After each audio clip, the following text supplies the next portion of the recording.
I just wanted some clarification on tithing. Being enabled to forgive somebody who causes an offense Does towards it really matter whether someone is Protestant or Catholic? The genealogies are different from Matthew to Luke. I was wondering what the Bible said in terms of what I should do.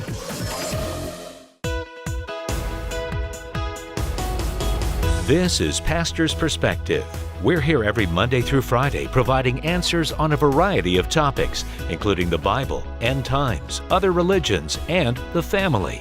Call right now with your question at 1-888-564-6173. That's 888-564-6173. You can also post your question at facebook.com/Pastor's Perspective. And now here again is your host, Brian Perez. Well, hello. Thank you so much for listening and for watching today's episode of Pastor's Perspective as we attempt to answer all the questions you have about the Bible and the Christian faith. And the ones we can't answer, we'll let you know. We won't make anything up. We'll tell you, call back tomorrow. I don't know. We'll research the answer and get it to you. But answering your questions today, we've got author and apologist Dr. Bobby Conway from the 1 Minute Apologist channel on YouTube. Woo-hoo! Also here today, he's just a little excited. It's going to be one of those days. He's pumped over his own channel. It's amazing. Exactly, he's like, I'm awesome. Yeah. I'm here to be awesome, and I'm stoked about it. Oh, man. How fun. Mike Chaddick is here, too. He's the senior pastor of Image Church here in Orange County, and we'd love to talk to you guys, so give us a call at 888-564-6173, 888-564-6173. It's the whole Image Church East Coast, West Coast. I love it. You know what? rivalry. I got to be honest with you. I love our West Coast Image Church family, but man, East Coast, they've got some energy out there. Yeah, they do. They do, with Bobby in charge. Oh, man. Yeah. Anything going on this week at either Image Church that you guys want to talk about? Well, we've got a midweek study. We're going through the book of Exodus in depth. And tonight we have our great David Taylor, who recently completed his second master's degree at Talbot Seminary. So he did an MA in Old Testament and an MA in New Testament, and kind of his area of specialty is Old Testament Hebrew Bible in particular. So he's going to be teaching tonight. And so if you really want to dive in and just get immersed in the world of the Old Testament and the book of Exodus, he's a fantastic teacher. And so he'll be on tonight, 7:00 p.m. Pacific Daylight Time on Image Church OC Facebook page, so you can find us there. All right, the Image Church OC Facebook page. I think Bobby will even tune in to watch that. So what about you, Bobby? Anything going on at Image Church North Carolina? You know, we're just continuing to build our launch team and really excited to see things coming together. I've mentioned before, I'm hoping that we'll be able to launch around October with about 100 people. So we've been building and developing and meeting and shepherding people, and it's fun. You know, we got people moving here to help us start, and you know, this is just a really exciting time. I was really thrilled. You know, we had several African American guests. What were you saying? His line cut out again. Hate when that happens. We'll try to fix that as soon as possible. In the meantime, I'll let you know that the phone number is 888-564-6173. And Bobby's back to tell us how excited he was that he recently had some African American, and then you cut out. So go ahead, finish your thought. Yeah, we had some African American guests this weekend and some Asian guests.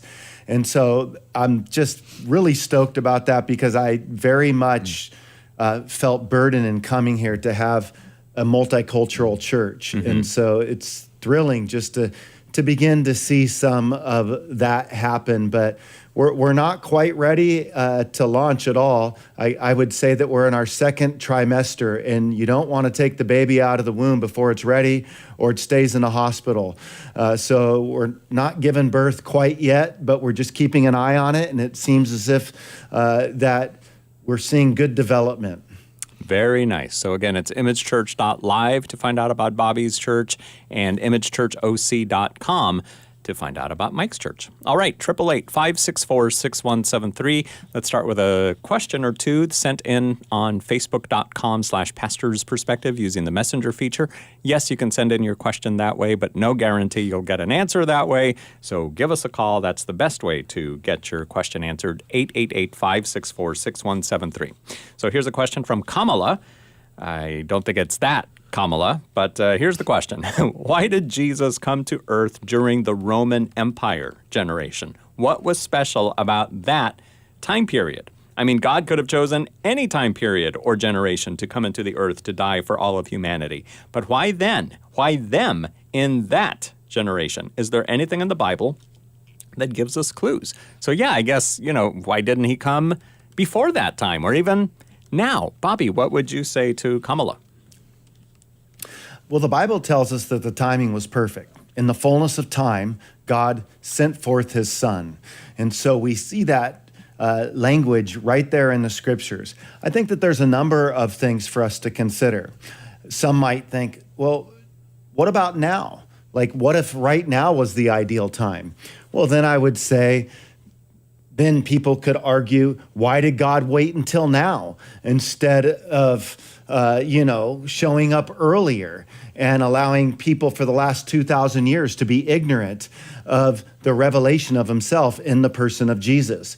And so I think that in the fullness of time, there were a number of things properly in place when Jesus came on the scene. Number one, the Roman road system was in place. And so when Pentecost happened in Acts chapter 2, and people would spread the gospel from Jerusalem, Judea, Samaria, and the ends of the earth, there was a road system that was in place to allow for the gospel to be expanded worldwide.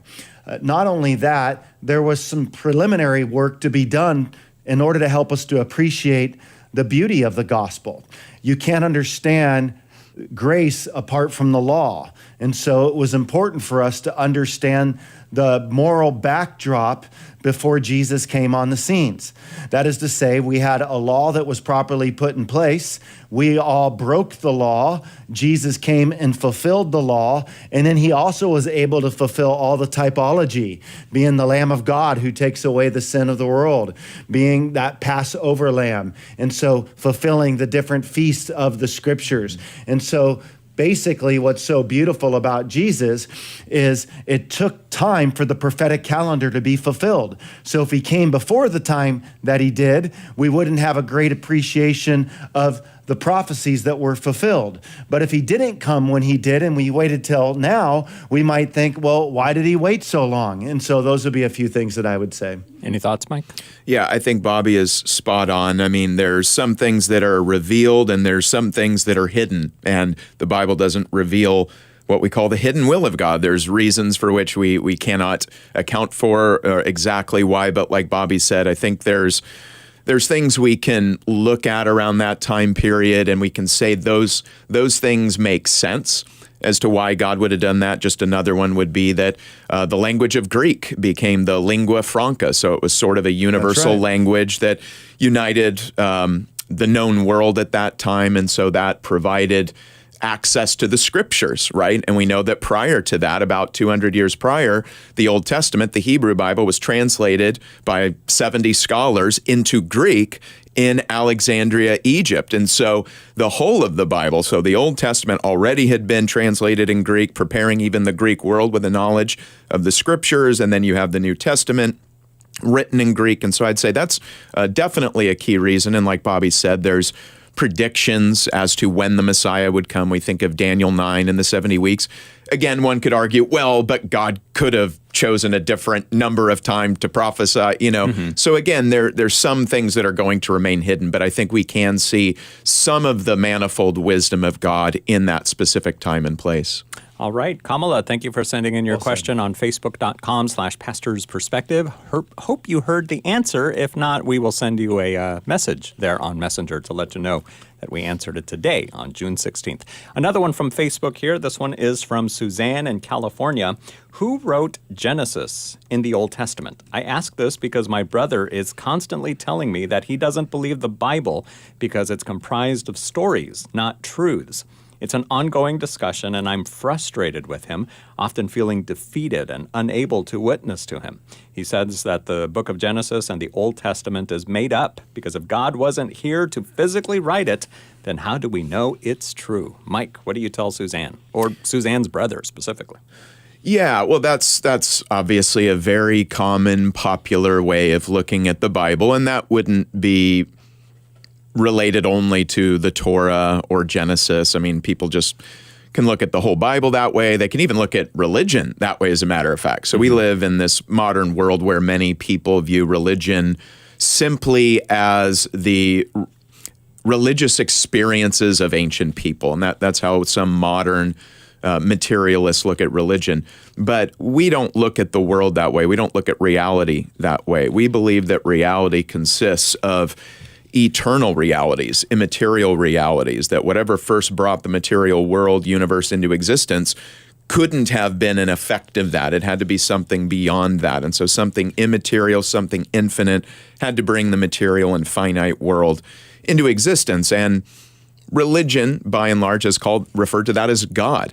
Now, Christianity in the Bible gives a specific picture of what that God looks like, that God, the God of the scriptures of the Old and the New Testaments, is revealed in history. That's a very, very important concept because that separates Christianity from many world religions that do not believe that God is revealed in and through historical acts and moments and events and people and places. But the way that we look at the Bible, Moses has been accredited as the author of the Torah. So that's the 5 books, the first 5 books of the Bible, which includes Genesis. We know in the New Testament, Jesus accredits Moses as being the author of Genesis in the discussion with the Pharisees regarding marriage.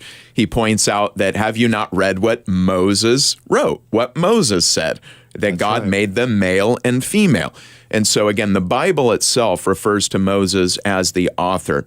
And then with regard to the very idea of, well, if God doesn't do it some other way, that it's not God. Well, there is no way that God is going to communicate to the material world but by some material means, because that's what we have access to. Our eyes, our ears, right, our senses. So God has spoken through the medium of human communication, which makes perfect sense if his goal is to communicate with humans.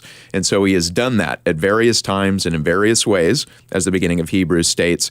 And that way for the book of Genesis was through the authorship of Moses. All right, Bobby, anything to add to what Mike just said? Yeah, I think he did a fantastic job of laying out biblically what we would understand as Christians to make the case for Mosaic authorship. Some of this became problematic with the philosopher Benedict Spinoza in the 17th century. As a pantheist, Spinoza, also raised Jewish, was basically excommunicated because he started questioning some of this. And then Ibn Ezra as well. And then in the 19th century, there was something known as the documentary hypothesis, otherwise known as the JEDP theory. And the JEDP theory takes the different books of the Torah that are traditionally ascribed to Mosaic authorship and creates sort of a later date. So therefore, it wouldn't have been Moses that wrote this. Now, Moses would have been perfect to be able to write this, being raised in the household of Pharaoh. He would have been incredibly educated, and so it wouldn't surprise us that he would have had the discipline of writing and the ability to be able to put down in words what God gave to him. But the J would be the Jehovahist, and these would be people that would look at the way that God was referred to was as Yahweh or Jehovah God, and then the E would be Elohim. And so you would be looking at different accounts and seeing, okay, so the Elohim accounts were written about 750 to 700 BC, and the D, which would be Deuteronomy, and these accounts would have been written around 621 BC. And the P in the JEDP stands for the priestly, and this would be the text of Leviticus saying, oh, this would have written around, 586 BC or so during the Babylonian exile. And so you can see these later dates. And so instead of a singular author, what you have are different authors. And what made people come on to that was, well, you're using different names for God.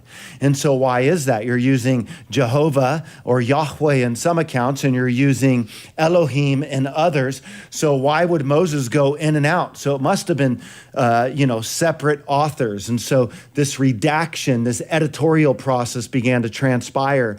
And then obviously, higher criticism would start to really find its way in liberal Christianity, and this, unfortunately, can still pop its ugly head from time to time.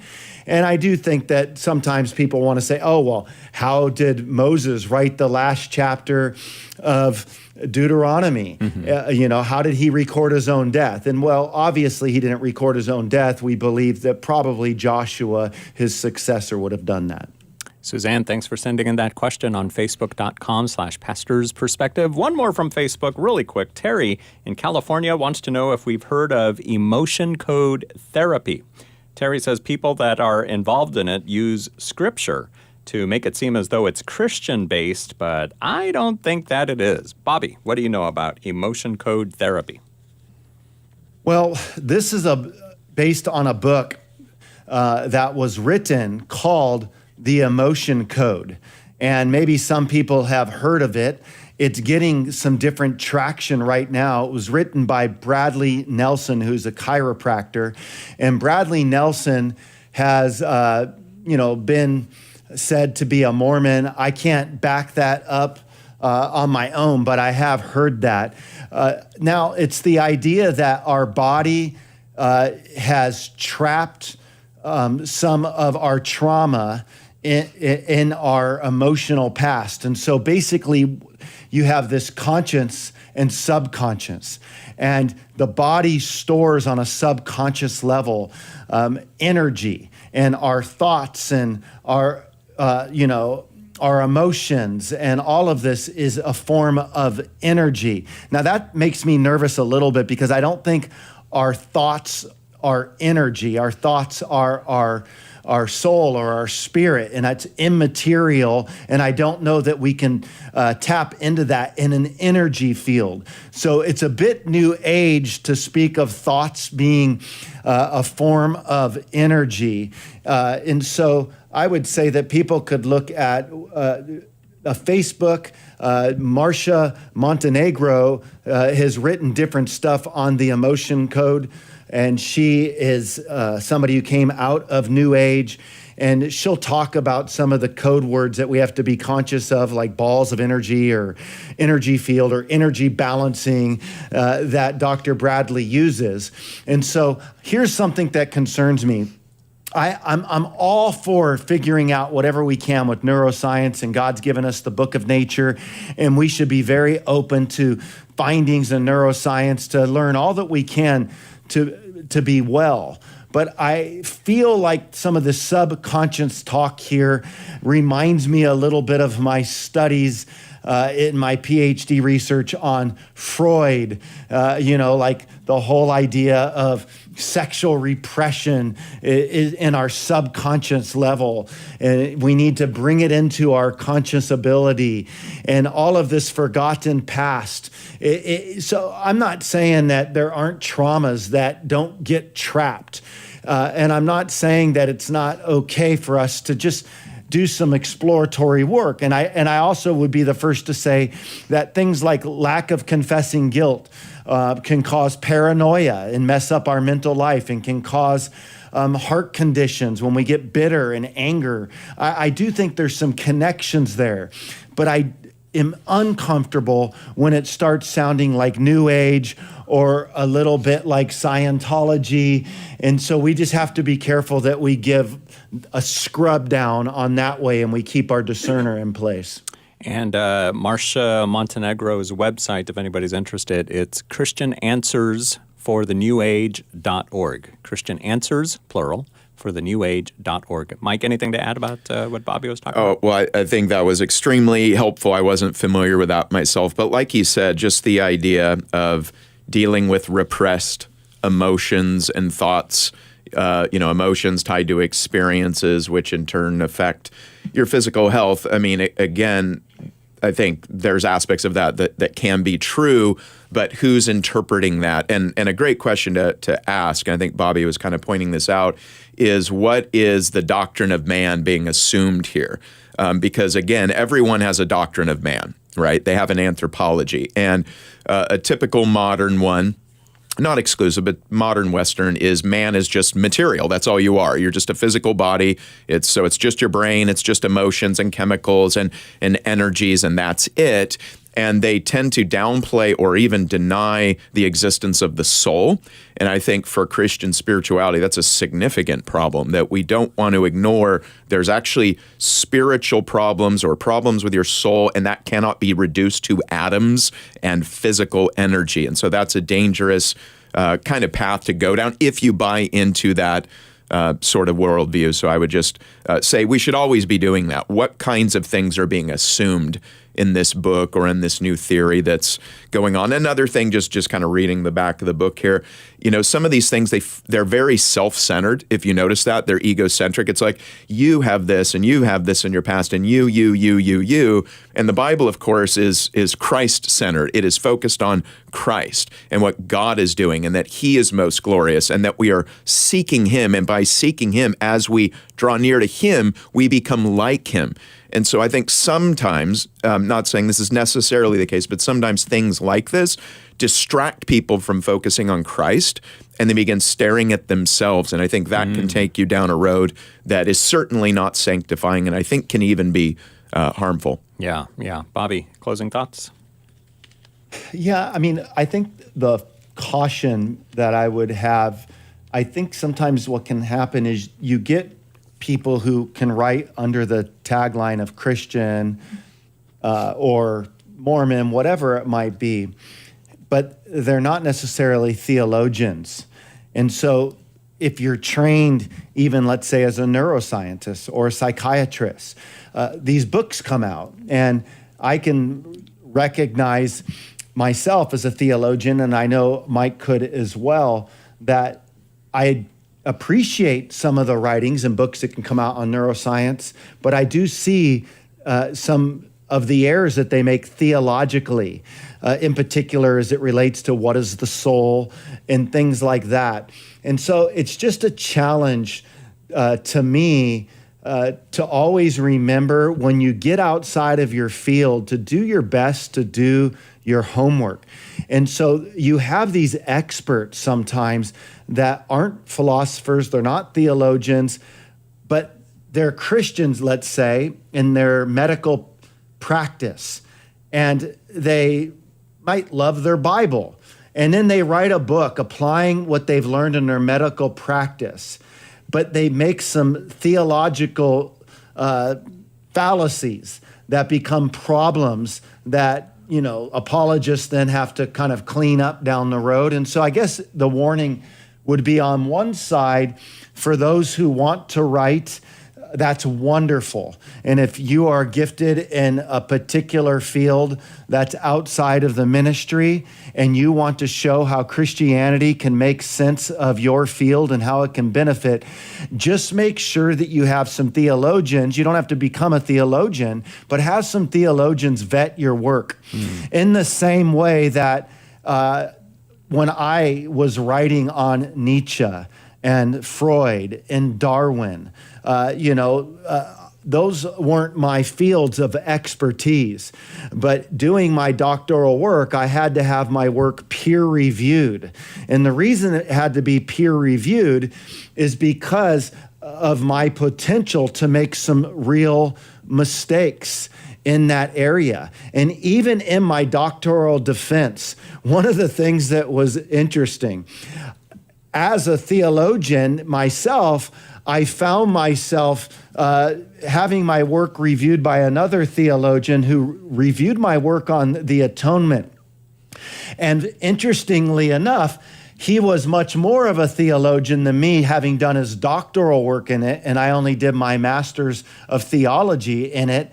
And so the funny thing is a lot of these other areas that I went to great lengths to make sure that I was okay, those are the areas that there was lots of great compliments.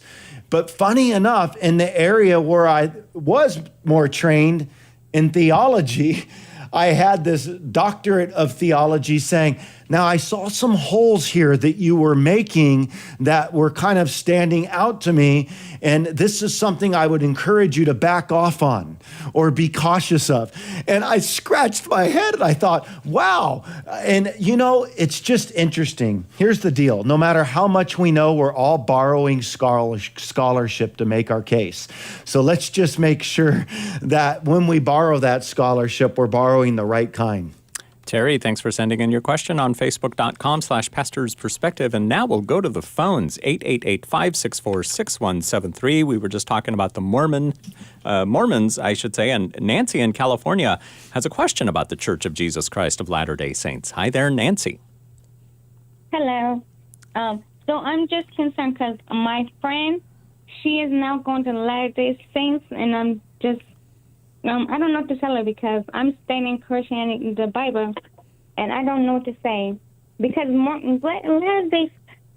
Latter-day Saints are Mormons, and I know you guys just I'm sorry. I know you guys just talked about that, so I just want to know, are they kind of cultish, or what's the deal with that? So is your friend going to a Christian church with you, and now she's decided to try the Mormon church? Is that the deal? Well, she used to go to my church, and then she's started going to Latter-day Saints. Yeah. Has she invited you? No. Okay. Because she knows you're not going to go. Yeah. Mike, what do you tell Nancy? As far as, is it different? Latter-day Saints different from? Yeah, it's effectively a different religion. I mean, the thing that trips people up is they use a lot of similar terminology. And so... Well, even their name, the Church of Jesus Christ. Exactly. And again, the latter days, last days, I mean, a lot of Calvary Chapel dispensationalists love to use that phrase, the latter days, last days and stuff. So yeah, it's pretty confusing. So I think, the way we normally differentiate the word cult from the occult, it's satanic, paganism and stuff. And cult, it's still a false religion, but we call it something different because it takes Christian language and it recasts them. So, and that's what makes it so confusing. I'd say, I'm sure Bobby has a lot to say, but I'll just throw out one thing I think not everybody brings up. They focus on various doctrines and teachings, but I would focus on the primary story, the meta-narrative, the grand story that they situate their religion in is not the story of the Bible. It is the Book of Mormon, and that's how they look at it. They don't focus as much on Jesus coming 2,000 years ago in Palestine. They focus on Jesus appearing in North America to the Lamanites and the Nephites. And again, and these things are falsifiable, right? They're not claiming these events happen in a distant land, in a distant place. This is upstate New York. We can go look at this stuff. And the Smithsonian Institute has gone on record in saying there's literally been zero findings that support any of these epic battles that took place between the Lamanites and the Nephites, who are supposedly descendants of Israelites and Jesus appearing. So I would just point out that's one thing right there, the story they look at. And I highlight this because they'll say, they might pay some homage to the Bible. They kind of need the Bible to get going, to give them some legitimacy. But then they say, well, the Bible has been, corrupted and it's problematic and it's not the newest update. And Book of Mormon, that's the clearest update. And you guys don't have apostles and prophets today, and we do. We keep on having new revelations. So I would just point out by saying it's actually a completely different story through which they're interpreting their life here in this world. And the big fatal mistake for them, unlike, say, Hinduism, that roots its doctrines and beliefs in kind of eternity past or the ethereal world, there's nothing to falsify per se. For the Mormons, they've actually claimed historical events to root their religion. And we can actually look at those easily because it's not in some off-limit country in the Middle East where, there's some places we can't get to right now to do proper archaeological digs. But it has been falsified. It's continuing to be falsified. And yet that's the story people are choosing to live in. So I would say for us, the book of Revelation concludes the inspired, infallible, inerrant speech of God. And so to add to the Bible, to go beyond that, certainly to contradict it, is a significant problem. Yeah, we'll get Bobby's thoughts when we come back from the break. And if you are a Mormon listening to this conversation right now, and maybe this is new to you, or you just want to discuss what you just heard, give us a call, 888-564-6173. Pastor's Perspective continues in just a moment. Stay with us.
Welcome back.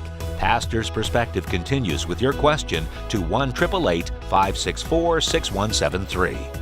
And now here again is your host, Brian Perez. We are back, and we'd love to hear from you at 888-564-6173, 888-564-6173.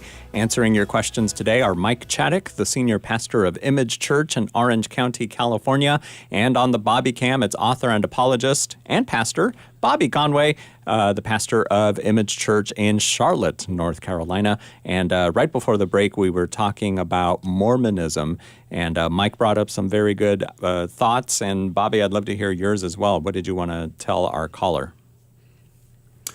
I think that it's important that as Christians, when we encounter a Mormon, that we're aware that one of the things they'll ask us to do is, hey, to test the veracity of the genuineness of the Book of Mormon, read it.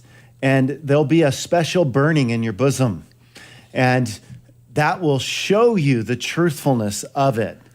And I would say we should run really fast from that kind of a suggestion. We're never invited to look for a special burning in our bosom to validate something that is true. Yes, we might get the feels of the Holy Spirit from time to time, but we're to discern all things with Scripture. And essentially what you get with Joseph Smith is what you got with Muhammad, is basically a newly formed cult, so to speak. Both set out to replace Christianity. Both would take the Bible and stories of the Bible and remove things that they didn't like and adding things that they did like. And I think that that is something that is incredibly problematic. With the Book of Mormon, on top of, their preferred use of the King James Version, they utilize the Doctrines and Covenants, the Pearl of Great Price. And I just think it's a problematic case. I was pondering even on Mormonism a little bit as I was thinking through a book that I'm going through by Carl Trueman on the sexual revolution. And I think that there's something that I found myself wondering, because traditionally Mormonism was polygamous, and you have the FLDS, the Fundamentalist Latter-day Saints, who would ascribe to a polygamy and being okay and permissible. But one of the things that I found myself thinking, it was this. Number one, we've come so far in our sexual revolution that I think it's just a matter of time before we have to permit polygamy to be morally so-called acceptable in our culture. Because what are you going to do now with the person who says, I'm bisexual, and for me to experience maximal love, you can't make me cut off half of my desires and limit myself to one sex, because I identify as bisexual, and I, in order to be fulfilled, need to have a husband and a wife. And that's going to require a move toward polygamy.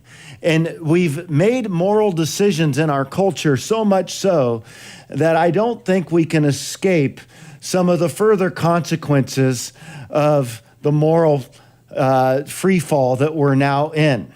And so I think we've created our own gallows from which our culture will soon hang. Wow.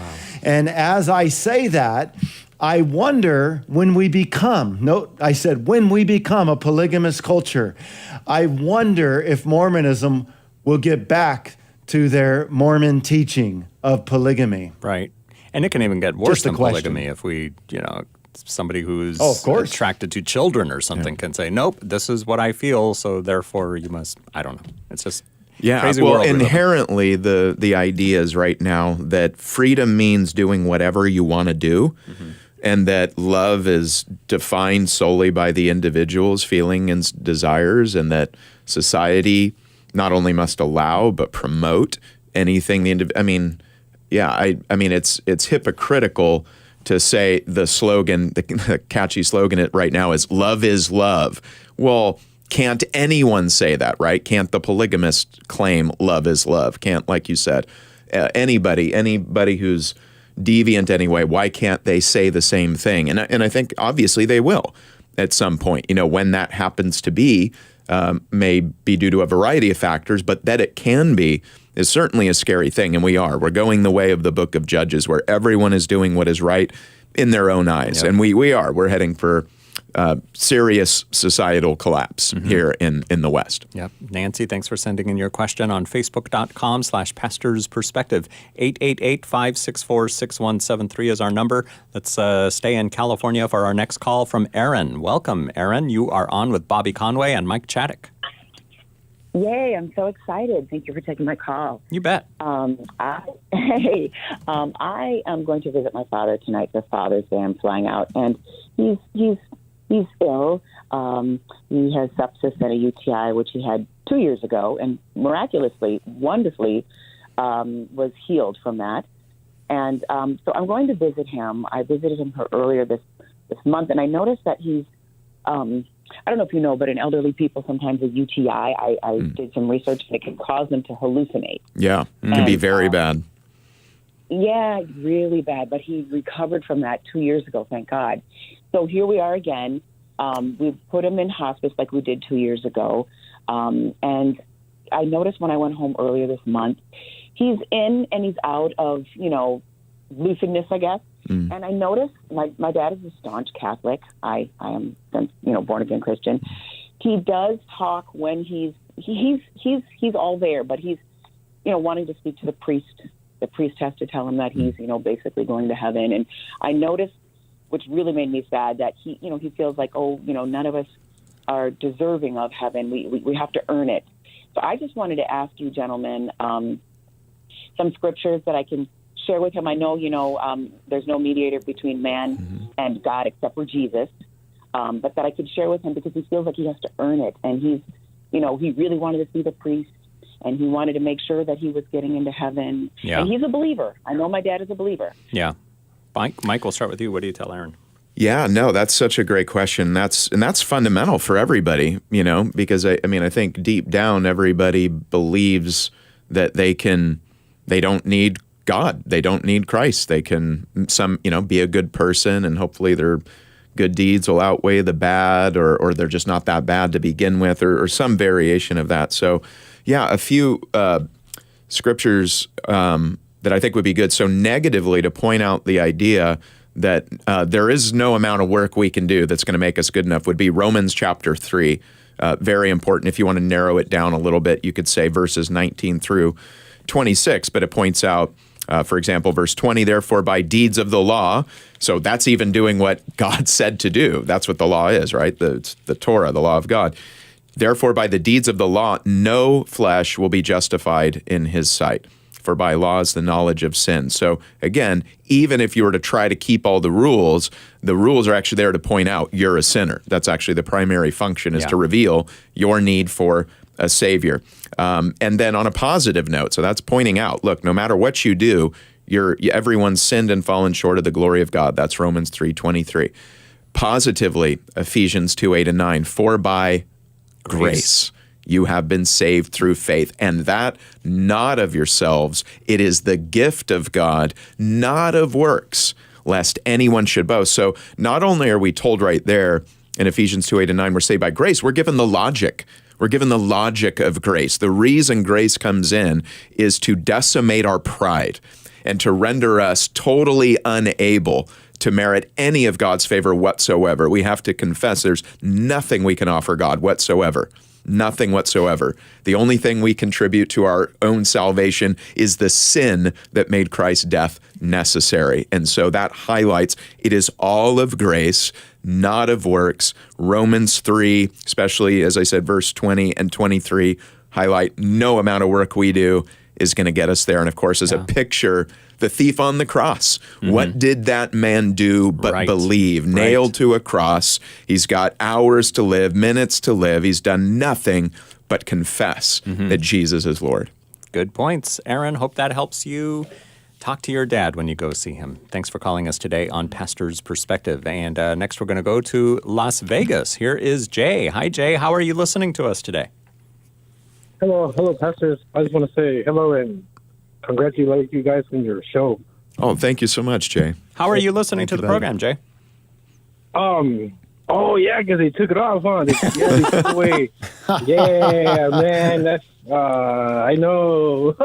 I already have like a set schedule to listen to people, and yeah, I just know that you guys on your Facebook, it says you guys go live at 3. Yes. Perfect. Yeah, so yeah, we're on Facebook at 3 o'clock. We're on YouTube at 3 o'clock. You can also download the mobile app of the flagship radio station. It was also called KWAVE. Look for KWAVE for App Store or Google Play, and then you can download the app and you can listen to 24 hours, 7 days a week, great Christian teaching throughout the day and music, including Bobby Conway and Mike Chaddick. Not music, but teaching the Bible. Although that would be interesting to hear Bobby and Mike maybe do a duet. I think Bobby could bust out a freestyle rap right now. Let's do it. Oh, I know he can. But Jay, go ahead and ask us your question. I came to get down. Oh, wow. He does have it in him. Wow, he beatboxes look too. at that. Man, Look at all that, these things we dude. didn't know Come about on. him. Wow. Freestyle. Yes. All right, so Jay, what's your question? Well, my question. So I've been volunteering with like a group of people. They've been going out there like feeding the poor. Like every 2 weeks, they go out and like clean the parks, and then they take donations and they cook like plant-based food and like a lot and take it like every week they take it. But you know, the Bible says, you know, you take care of my people, the poor, I take care of you. But they don't believe in God.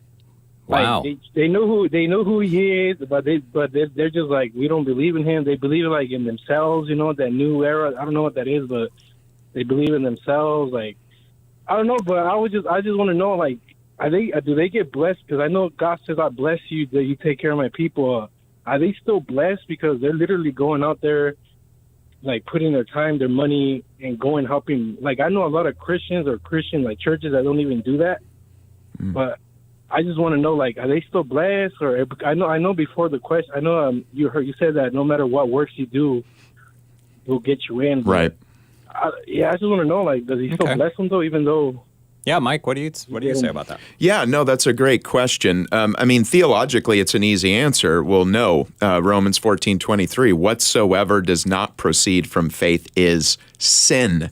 So it's the idea of you can take any good work or an offering and bring it to God, but if you don't have faith, your hands are tainted with sin. And so anything is dirty, it's contaminated, and God cannot accept it. Like in the Old Testament, that's why God prohibits so many different kinds of things of being offered to him. It has to be unblemished, an unblemished sacrifice. So if there's no faith, it's not acceptable to God theologically. Now, obviously, God realizes that many people in the world are not Christians, and neither are many of them going to be. And so then we ask the question, okay, so that's theologically true, but we certainly want a grounds for morality. We want society to flourish as best we can. And so what incentive is there? Well, first of all, sometimes we get this kind of prideful notion that, wow, look what I did. What a great person I am. Actually, that's required. It is actually required that people love their neighbor. And so actually, it's not that they're going to get a blessing because, again, they're under God's curse. They've rejected God's Messiah. Their works are tainted. And yet, this is what people are supposed to do.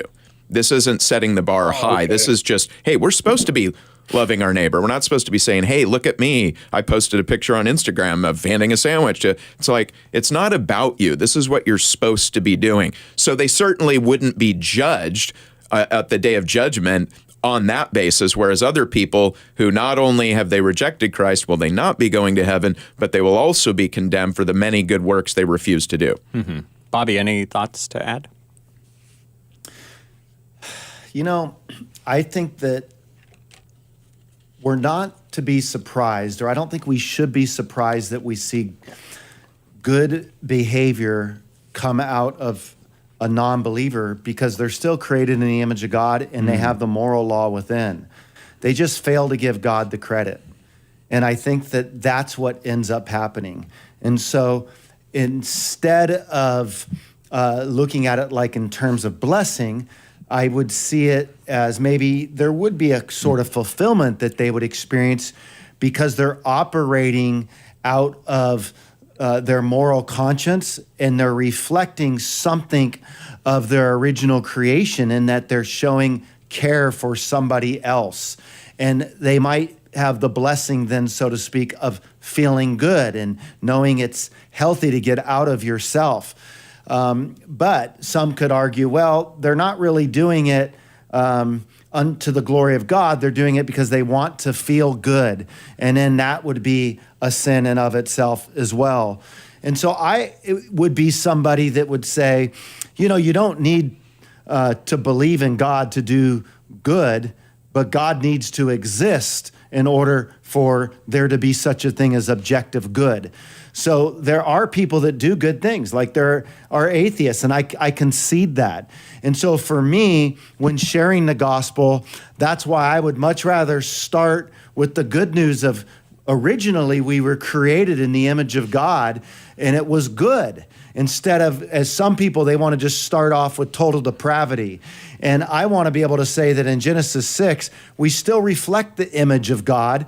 The moral law is still within, and we can still see these good deeds.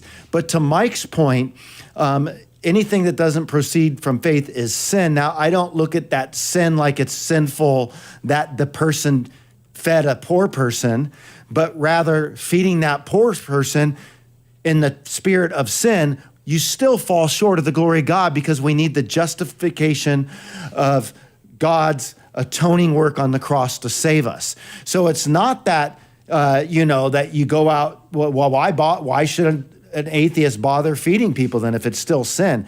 Well, it's not sin in the sense that it wasn't good to do. It's sin in the sense that you're still going to fall desperately short of receiving salvation because the only thing that's going to get us there is being counted as righteousness. Good point. Now, let me address something here. Counted as righteous. Bobby, you said people do good because they're made in the image of God. So then why do people do bad if they were made in the image of God? What would you say? I would say because of Genesis 3. And we had a decision that was made there, and we have free will. And unfortunately, we just recap the fall every day in our lives. We take life into our own hand. Mm-hmm. And so that's what I'd say to that. Now, Brian, I don't think I ever asked you this live, but I would love for you, if you didn't notice, question number 6. There's a Mormon that wants to I did notice. Share how we misrepresented him, and I would love to hear how we did that. Yes, I would love to hear that as well. Paul, welcome to Pastor's Perspective. Thanks for listening. How can we help you? Hi, good afternoon. Hey, I've actually really enjoyed the conversation, the last 10 minutes or so. And so I really don't want to be critical here, but I don't listen to your show all the time, so I'm not sure if you guys describe Christianity narrowly or broadly in terms of, are Catholics Christians or Mormons Christians or Christians people with a certain set of more evangelical or Protestant views. So maybe let me start with that. Okay. Wait, so that's a question you're asking? Yeah, just do you consider Mormons Christians? Maybe let me start with that because someone did mention Christians and Mormons, and so I didn't know. I just want to understand. It's not a trap or anything. Right. Okay, so let me ask you first. What do you consider Mormons Christians? I do, actually. Okay. Mike, what do you tell Paul? Yeah, no, I mean, I can't speak for Bobby. I'd say traditionally myself, Calvary Chapel, of which KWAVE is a ministry of, haven't considered Mormonism to be Christian. So I would consider Roman Catholics to be Christian, although I would disagree with how they go about that Christianity and how do I root that. We would agree on, say, the Nicene Creed, for example, or the Apostles' Creed, these ancient summaries of faith of who is God, who is Jesus, who is the Holy Spirit, what is essential for salvation. So we would all agree on that. So we'd say there's a core of faith that goes back to the very beginning. So I would say that. With Catholicism. Okay. Yeah. Okay, but not with Mormonism. Bobby, what would you say to Paul? Well, Paul, first off, I'm very glad that you picked the phone up and called us. I think that's great. And so we welcome your call. And by all means, we would not want to be hard on Mormons from the standpoint of lacking in love. I think that the point being is, as a Christian, I would be very worried for a person to assume Mormonism. And I don't think that it's necessary for us to take on Mormon teaching. I don't believe that Joseph Smith got further revelation from God. I think he was a false prophet. I do not believe that he depicted the Godhead in the way that we would understand the Trinity. I mean, one of the dangers that I really have is the idea is as God, is now, or as man is now, God once was. And as God is now, we too can become. That this idea that God was corporeal, that God was composed of parts, that God was physical. God is spirit, and he sent the second person of the Godhead to experience an incarnation. Joseph Smith believed that he received revelation that the church had grown corrupt, and he was God's mouthpiece to help set the church straight by forming the church. And as a result, many people have become Mormons. And I think that Mormonism doesn't have an accurate view of the Trinity. I do not believe that Mormonism holds to the same Jesus that a Christian does once we really dig into it. I believe that the Mormon view of salvation is more like our view of sanctification, not justification. I think that it's problematic that there's or something. Well, it's more like you get to kick this thing off by grace. So I think a Mormon would say, yeah, we're saved by grace. Well, yeah, it starts by grace, but you need to persevere in this thing in order for it to be materialized. And so those would be just some things, Paul. What would you say in response to that, bud? Those are really interesting perspectives, and it's helpful to have a calm dialogue like this where we can look at the things, and we certainly do come down in a different place on relative to creeds and core beliefs of other faiths. So I'm going to acknowledge that. I'm also going to say that in and of myself, I'm not 100% clear that or certain that we have everything locked down, that we know everything. And I think that we need to be a lot humbler in terms of kind of the seeing through the glass darkly phenomena where, you do the best you can and you try to get it right, but you may not have it all right. So I don't know, maybe the truth somewhere in between. I will say that. Well, I can say this, Paul. Go ahead. I just want to thank you because as the station does wrap up, I want to thank you for calling, and I hope you'll call us again. Yes. Because it's really healthy for our audience to hear us have this dialogue, because this is where the rubber meets the road. And listen, I just encourage you to keep seeking this out and chasing this down, as we want to know the truth as well. I mean, that's something that we share in common. And Mike, is there anything that you would want to say to Paul, brother, as we wrap up? Yeah, just two quick things. So just a very important verse for me. I've talked to some very, very nice, very kind Mormon missionaries at my door, and they had their Book of Mormon, and it says another testament of Jesus Christ. And I just pointed out to them, we're warned in the Bible in Galatians 1, verse 8, but even if we or an angel from heaven should preach a gospel other than the one we preach to you, let them be under God's curse or anathema. And again, so whoever it's coming from, if they're claiming to receive from an angel some other gospel than the one we've already received in the New Testament, we're not supposed to receive it. So that was something I would just say as a critical text. But I did say this, and our host can bear witness.